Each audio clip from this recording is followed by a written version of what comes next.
He went out from there. He came into his own country, and his disciples followed him.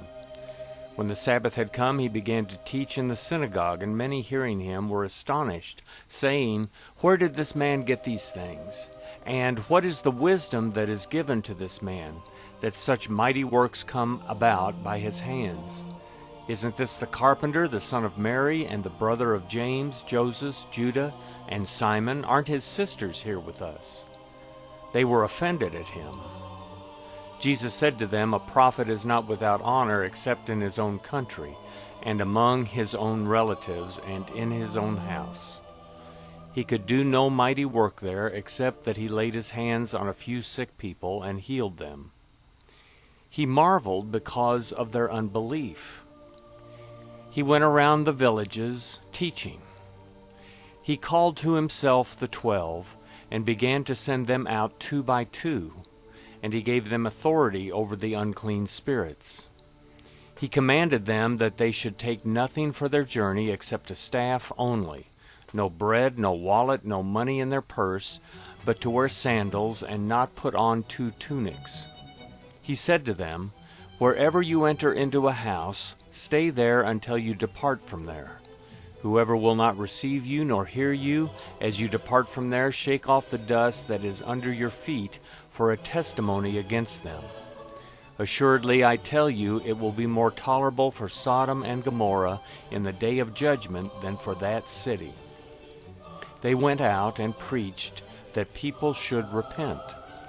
They cast out many demons and anointed many with oil who were sick, and healed them.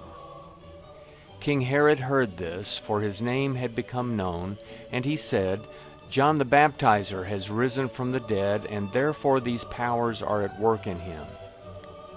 But others said, "He is Elijah." Others said, "He is a prophet, or like one of the prophets." But Herod, when he heard this, said, "This is John, whom I beheaded. He has risen from the dead." For Herod himself had sent out and arrested John, and bound him in prison for the sake of Herodias, his brother Philip's wife, for he had married her. For John said to Herod, "It is not lawful for you to have your brother's wife." Herodias set herself against him and desired to kill him, but she couldn't, for Herod feared John, knowing that he was a righteous and holy man, and kept him safe. When he heard him, he did many things, and he heard him gladly.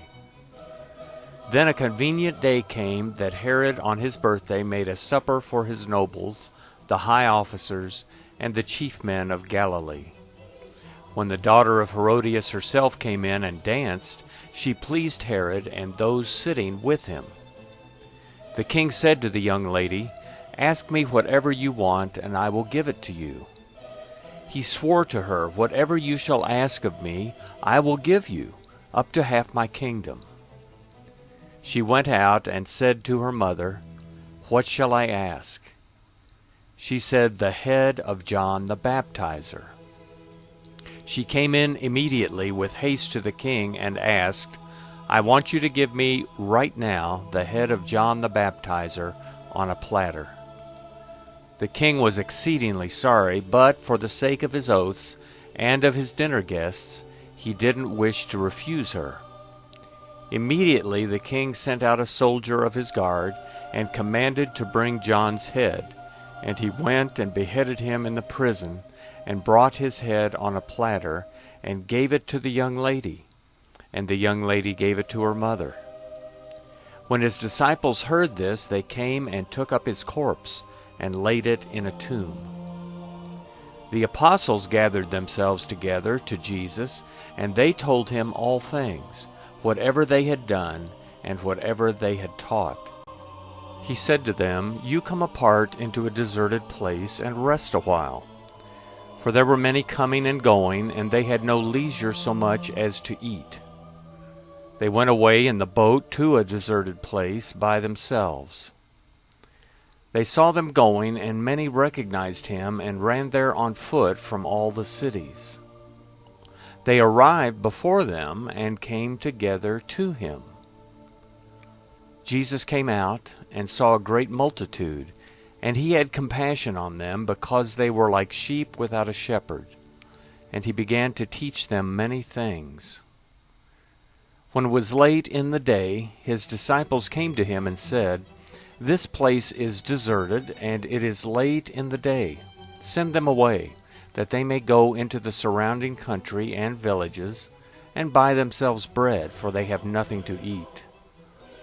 But he answered them, "You give them something to eat." They asked him, "Shall we go and buy 200 denarii worth of bread, and give them something to eat?" He said to them, "How many loaves do you have? Go see."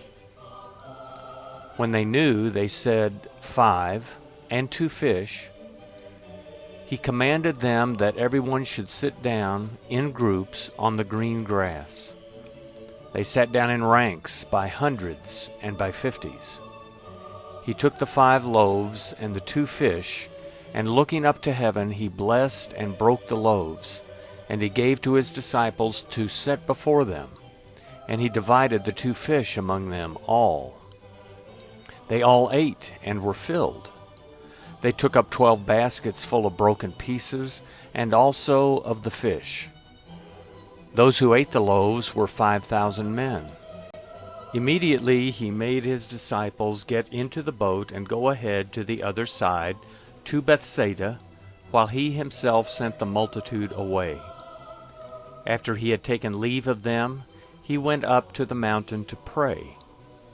When evening had come, the boat was in the middle of the sea, and he was alone on the land.